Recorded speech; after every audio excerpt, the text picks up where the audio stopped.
வணக்கம். இந்த வீடியோ லெக்சரில் loading concept and it's type பற்றி டீட்டெயிலாக பார்க்க போகிறோம். ஸோ இந்த லோடிங் கான்செப்ட் எங்கே மெயினாக யூஸ் பண்ணுறோம்னா டிரான்ஸ்மிஷன் லைனில். ஸோ டிரான்ஸ்மிஷன் லைன் எதுக்காக யூஸ் பண்ணுறோம்? To transmit the signal from one place to and another place without any distortion. So ஜென்ரலாக ஒரு டிரான்ஸ்மிஷன் லைனை டிஸ்டார்ஷன் லெஸ் லைனாக நம்ம கன்சிடர் பண்ணணும்னா அதுக்கு ஒரு கண்டிஷன் இருக்குது. That is RC is equal to LG. So ஜென்ரலாக டிரான்ஸ்மிஷன் லைனை நம்ம எப்படி ரெப்ரசன்ட் பண்ணுவோம்? அதோட equivalent circuit inductance in series with the resistance and then the parallel combination of its conductance and capacitance. கரெக்டாக? ஸோ இதுதான் என்ன? ஒரு டிரான்ஸ்மிஷன் லைனோட ஈக்குவலன்ட் சர்க்யூட். ஸோ இங்கே இந்த L and G, okay, so L and G, that multiplication should be equal to R and C. Okay, so whenever this condition is satisfied, then that line is called as distortionless line. இது புரியுதா எல்லாருக்கும்? இங்கே இந்த கண்டிஷனை நம்ம ரேஷியோவில் எழுதுனா எப்படி எழுதலாம்? இந்த G இங்கே வரும்போது எப்படி வரும்? R by G is equal to L by C. புரியுதா? ஸோ டிஸ்டர்ஷன்லெஸ் லைனோட கண்டிஷன் என்ன? R by G is equal to L by C. Okay, இது வந்து ஐடியல் டிரான்ஸ்மிஷன் லைனுக்கு, that is distortionless line. But practical transmission line, this ratio R by G is always greater than L by C. Okay, so generally நம்ம ஒரு transmission line எடுத்துட்டோம்னா அதோட resistance value is greater than the conductance value. Hence this ratio, இந்த ratio எப்படி இருக்கும்? Far greater than L by C தான் இருக்கும். ஓகேவா? ஸோ இப்போ நம்ம என்ன பண்ணணும் அப்படின்னா இந்த கண்டிஷனை அச்சீவ் பண்ணணும். ஏன்னா நம்ம டிரான்ஸ்மிஷன் லைன் எதுக்காக யூஸ் பண்ணுறோம்? To transmit the signal without any distortion. So இந்த கண்டிஷன் சாட்டிஸ்ஃபை ஆனால் மட்டும்தான் நம்மளுக்கு ப்ராப்பர் டிரான்ஸ்மிஷன் அங்கே நடக்கும். புரியுதா? ஸோ அப்போது இந்த கண்டிஷனை சாட்டிஸ்ஃபை பண்ணணும்னா ஒன்று ஆர் பை ஜியோட வேல்யூவை ரெடியூஸ் பண்ணணும், இல்லைனா எல் பை சியோட வேல்யூவை இன்க்ரீஸ் பண்ணணும்.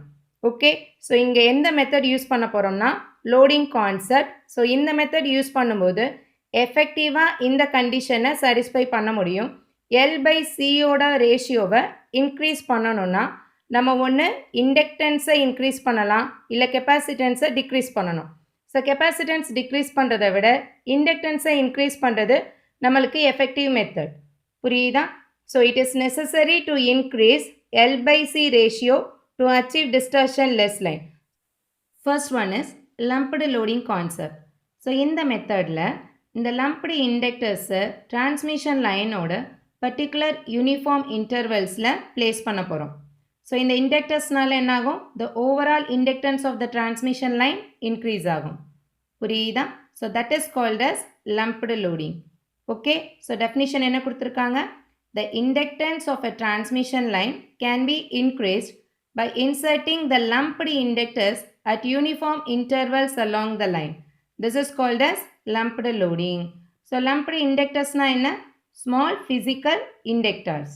ஓகே, ஸோ ஒவ்வொரு இண்டக்டருக்கும் அதோட ஓன் இன்டர்னல் ரெசிஸ்டன்ஸ் வேல்யூ இருக்கும். ஸோ ஓவரால் இண்டக்டன்ஸ் இன்க்ரீஸ் ஆகிற மாதிரி அதோட ஓவரால் இன்டர்னல் ரெசிஸ்டன்ஸ் வேல்யூ என்ன ஆகும்? இன்க்ரீஸ் ஆகும். ஸோ ஆல்ரெடி ரெசிஸ்டன்ஸ் வேல்யூ இங்கே எப்படி தான் இருக்கும்? ஹையராக தான் இருக்கும். ஸோ டியூ டு திஸ் லம்ப்டு இண்டக்டர்ஸ்னால இந்த ரெசிஸ்டன்ஸ் வேல்யூ இன்னும் அதிகமாகும். ஸோ அதனால் இங்கே என்ன இன்ட்ரடியூஸ் ஆகுது? எடி கரண்ட் லாஸும் ஹிஸ்டரிசிஸ் லாஸும் அக்கர் ஆகும். புரியுதா? ஸோ இது வந்து unwanted losses in this transmission line. So இந்த பர்டிகுலர் லம்ப்டு லோடிங் கான்செப்ட் வந்து only applicable for short distance, not for long distance. ஓகேவா? So that is given here. Due to the internal resistance of the lumped inductors, the total resistance can also be increased with increasing inductance. Okay, so hysteresis loss and eddy current loss both will occur in the transmission line.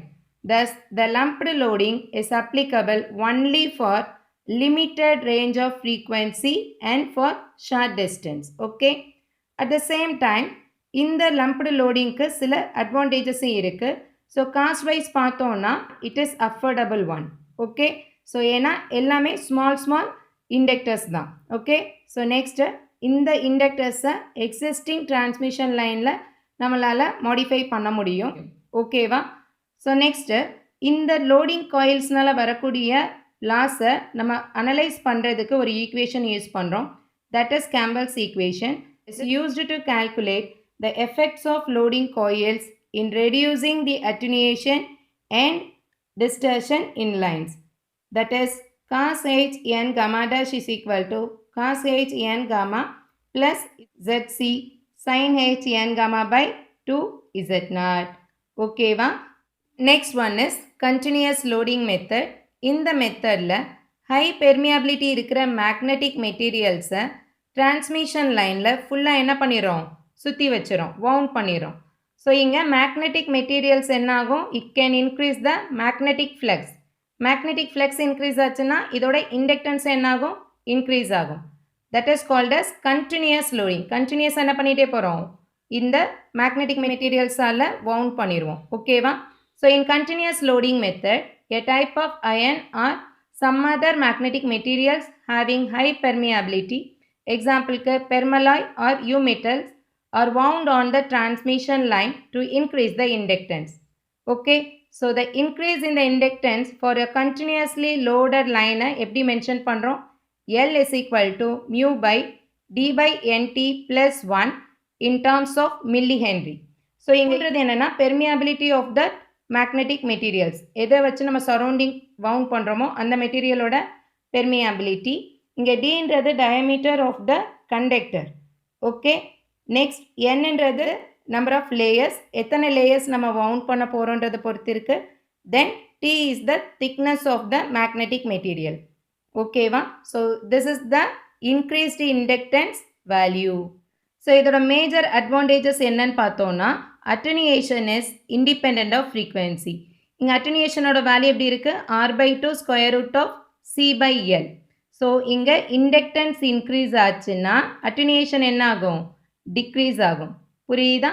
So attenuation is decreased by increasing the inductance and the resistance is not increased. So next major advantage என்னென்னா, இந்த method use பண்ணும்போது the inductance is increased up to 100 millihenry per unit length. ஓகேவா?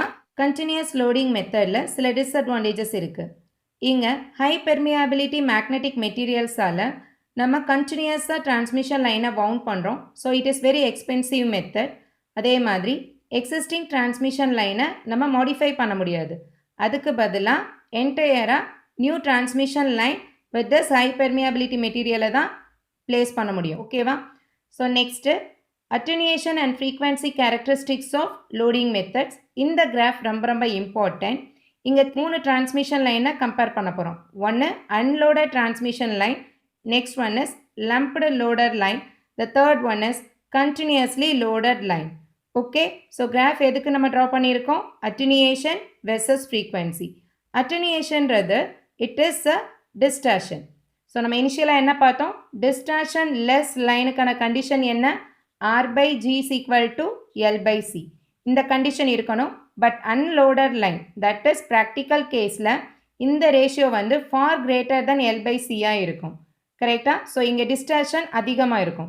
So unloaded லைனில் பார்த்தீங்கன்னா நம்ம இனிஷியலாக low ஃப்ரீக்வன்சிலேயே நம்மளோட அட்டினியூஷன் எப்படி இருக்குது, ஹையாக இருக்கும். புரியுதா?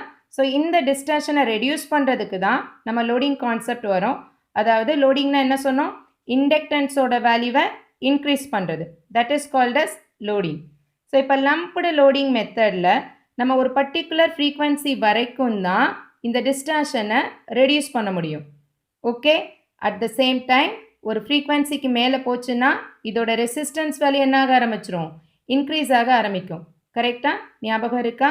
ஸோ இங்கே லம்ப்டு லோடிங் கான்செப்டில் ஒரு பர்டிகுலர் ஃப்ரீக்வன்சி வரைக்கும் தான் இங்கே இண்டக்டன்ஸ் இன்க்ரீஸ் ஆகும் and then distortion reduce ஆகும். பட் ஆஃப்டர் certain frequency இதோட ரெசிஸ்டன்ஸ் வேல்யூ இன்க்ரீஸ் ஆகிறனால ஹிஸ்டரிசிஸ் லாஸும் எடி கரண்ட் லாஸும் இன்க்ரீஸ் ஆகிட்டு இங்கே டிஸ்டார்ஷன் அதிகமாயிரும்.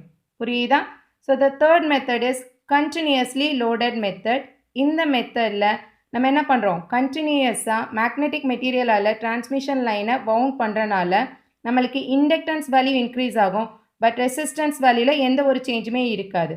ஸோ நம்மளுக்கு டிஸ்டர்ஷன்ஸ் வந்து ரொம்ப மினிமமாக தான் கிடைக்கும், even for a high frequency range. So இந்த மெத்தட் தான் நம்ம மெயினாக நம்ம ஹை ஃப்ரீக்வன்சி அப்ளிகேஷன்ஸ்லலாம் யூஸ் பண்ணுறோம். புரியுதா?